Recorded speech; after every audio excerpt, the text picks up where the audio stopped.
benches yang ni PH saya tengok yang orang kata yang menyakitkan telinga ni. Julutong, Kampar, Ipoh Timur. Tiga ni. Ada seorang lagi, Hulu Langat. Tapi saya difahamkan Hulu Langat tengah dalam keadaan gering, sakit. Jadi kita doakanlah agar kesihatan ahli parlimen Hulu Langat ni cepat sembuh, baby. Okey, kita mulakan pentas bicara Pod Live edisi ke-21 saya difahamkan. Biar jelas pemuda PAS Gombak kita langsung di TikTok pemuda PAS Gombak, di TikTok saya sendiri, dan di screen recordkan benda ini dan disebarkan ke Facebook. Jadi Bro Iqman, kita sebenarnya dah masuk hari esok adalah sambungan perbahasan perbelanjaan Belanjawan 2025. Betul.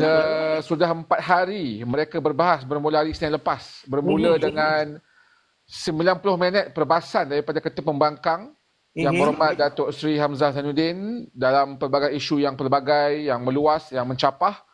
Kemudian diikuti dengan bacok dan beberapa lagi lah yang hebat-hebat seperti ucapan-ucapan yang banyak ada gangguan-gangguan daripada pihak backbenchers itu sendiri kita tahu.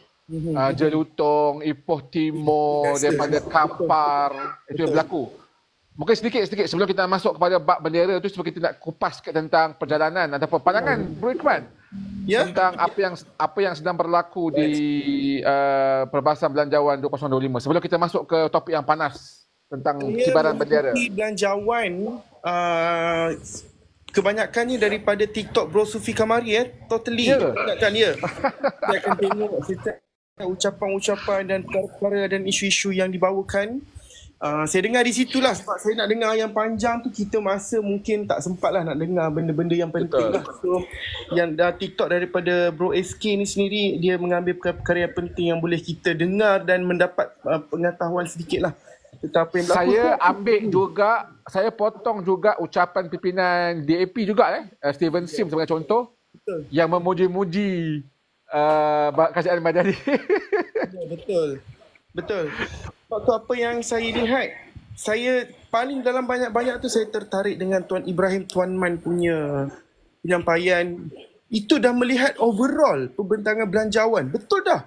Kenapa duk fokus terlalu kaya? Kita, mana yang mereka yang terlalu miskin? Apa fungsi kerajaan untuk memastikan miskin tegar ini untuk ditamatkan, untuk dinoktahkan? So sebenarnya mana hala tuju belanjawan ni? Itu sebenarnya bila apa yang Tuan Ibrahim Tuan Man cakap tu, itu kat situ bagi saya overall semua nampak dah tertumpul dekat situ. Dah macam dah spoil dah belanjawan tu kat situ. Yang dilihat seolah-olah nak menjaga pihak-pihak tertentu pun ada. Lebih kurang macam tu lah. Itu pandangan saya. Kita ada berbaki lagi untuk pelbagai pembahas. Sebab pembahas kena ingat guys, sebab ada orang kata kenapa tak bahas part ni, part tu. Pertama, kita ni content creator, Bro Iqman. Kita akan potong part-part yang akan pergi jauh. Betul. Itu kena ingat lah. Tapi unfair lah kalau nak kata dia orang tak berbahas. Cuma contoh macam Syed Saddiq. Saddiq anak muda yang berbahas dengan cukup tuntas, dengan akta fakta je. Tapi tak boleh compare dengan pimpinan-pimpinan nasional, sebab masing-masing ada masing-masing pimpinan PN ni dia nak berbahas, dia ada kluster dia orang sendiri, Bro Iqman. Dia ada dia punya juzuk-juzuk yang mereka kena bercakap. Dia bukan macam saya Saddiq ni, dia muda, parti muda, dan dia tak ada blok untuk macam PN kan, dia ada kluster ekonomi lah, ini kluster anak muda. So dia orang tak boleh nak sembrono saja bercakap semua topik yang hangat-hangat. Jadi kena faham lah. Itu pertama. Yang kedua yang masa. Hanya ketua pembangkang 90 minit. Hanya ketua backbenchers paya besar 60 minit. Dan ketua parti. Ketua parti pun 20 minit. Itu saja. Yang lain semua 15 minit. Jadi 15 minit memang kena strict lah. Kena strict dengan masa tu. Dan sepanjang 4 hari perbahasan parlimen ni, saya paling kesal adalah kacau ganggu yang dibuat oleh backbenchers. Betul. Backbenchers kacau sangat pelik, sebab patutnya backbenchers ni bukan kacau. Backbenchers ni adalah untuk ribat ataupun mencelah dan bentangkan hujah Saya tengok backbenchers PH ni dan juga Barisan Nasional, tapi sebenarnya PH backbenchers yang ni PH saya tengok yang orang kata yang menyakitkan telinga ni, Julutong, Kampa, Ipoh Timur. 3 ni. Ada seorang lagi, Hulu Langat. Tapi saya difahamkan Hulu Langat tengah dalam keadaan gering, sakit. Jadi kita doakanlah agar kesihatan ahli parlimen Hulu Langat ni cepat sembuh, YB. YB tempat saya duduk ni, Hulu Langat ni. Jadi cepat sembuh YB, insyaAllah, mudah-mudahan disembuhkanlah sakitnya, insyaAllah. Tapi 3 orang ni jadi target lah. Dan saya nampak dia orang target, dan kalau tambah seorang lagi pun, tapi saya nampak mereka ni cuba kacau ganggu ahli-ahli parlimen PN yang hebat-hebat. Contohnya kalau Datuk Taki dikacau oleh Jelutong. Banyak kali Datuk Taki Rabut jadi. sabut kan. Lepas tu kalau yang hari Jumaat, hari Khamis hari tu, siapa nama tu, Razidin, Dr. Razidin dikacau oleh Ipoh Timur dengan isu MHB. Betul 30 Dia sebenarnya, saya alang-alang saya buat kesempatan sini, sebab saya dengar full live. Dia bangun si Ipoh Timur ni, si Howard Lee, Tuan Guru Howard Lee ni lah, Tok Guru PH ni. Dia pergi kata, saya tak setuju dengan Putrajaya kata jual MHB. Mana ada jual, dia kata. Ini 70% baki saham tu siapa punya?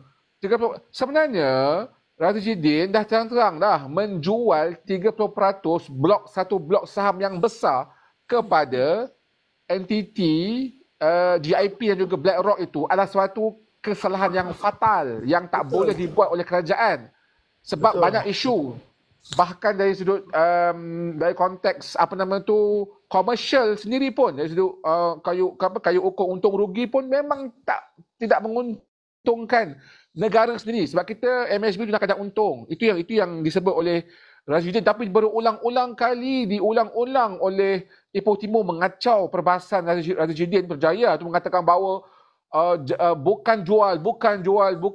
Jadi itu satu perkara yang cukup kita kesal lah yang berlaku dalam proses perbahasan di Dewan Rakyat yang mulia ni. Sepatutnya jatuh perbahasan yang sihat. Sepatutnya kena dengar betul-betul. Memang di awal-awal itu memang Razidin Putrajaya memang dah sebut dah menjual 30% saham MHB, satu blok yang besar, kepada entiti pro-Zionis, iaitu BlackRock. BlackRock ni orang US pun marah dengan BlackRock ni, you guys. Sampai ke Malaysia ada puak-puak ini, puak-puak mana tak tahu lah ni. Kan, yang jenis mempertahankan pro-Zionis, syarikat pro-Zionis secara terang-terangan. Saya rasa itu satu perkara yang cukup kita kesal, itu yang berlaku pada perbahasan terakhir pada hari Khamis tersebut. Jadi kita harapkan perbahasan sambungan parlimen pada hari esok ni akan lebih mantap dengan pelbagai isu yang boleh disentuh dalam mengkritik belanjawan ketimbang Datuk Seri Ibrahim kali ini, insyaAllah.